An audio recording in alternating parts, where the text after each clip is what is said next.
మందుబాబులకు high court good news. Drunk and డ్రైవ్‌లో దొరికితాయి అని చెప్పేసి ఒక వార్తొచ్చింది. అసలు ఏం గుడ్ న్యూస్ చెప్పింది అనే విషయాలు మనం వీడియోలో పూర్తిగా తెలుసుకుందాం. ఫ్రెండ్స్, డ్రంక్ అండ్ డ్రైవ్ తనిఖీలు అనగానే వాహనదారులకు గుర్తొచ్చేది బండి సీజింగ్.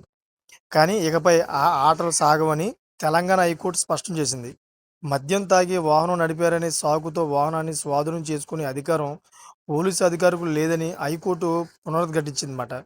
సో, ఈ మేరకు గతంలో ఉన్న ఆదేశాలను అమలు చేయాలని పోలీసు శాఖకు ఆదేశించింది. సో, జస్టిస్ వేణుగోపాల్ ఈ కేసును విచారిస్తూ మోటారు వాహనాల చట్టం ప్రకారం పోలీసులకు ఉన్న పరిమితులను గుర్తు చేశారు.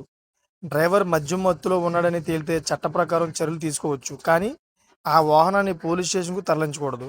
అంతేకాకుండా ఒకవేళ డ్రైవర్ ఒక్కడే ఉండి బండి నడపలేని స్థితిలో ఉంటే పోలీసులు వెంటనే అతని బంధువులకు లేదా స్నేహితులకు సమాచారం అందించాలి.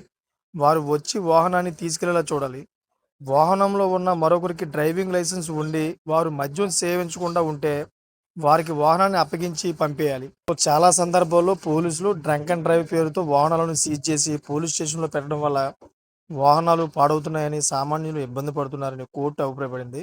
ఎవరూ లేని పక్షంలో వాహనాన్ని క్షేమంగా పార్క్ చేయించాలే తప్ప చట్టవిరుద్ధంగా సీజ్ చేయకూడదని జస్టిస్ వేణుగోపాల్ స్పష్టం చేశారన్నమాట.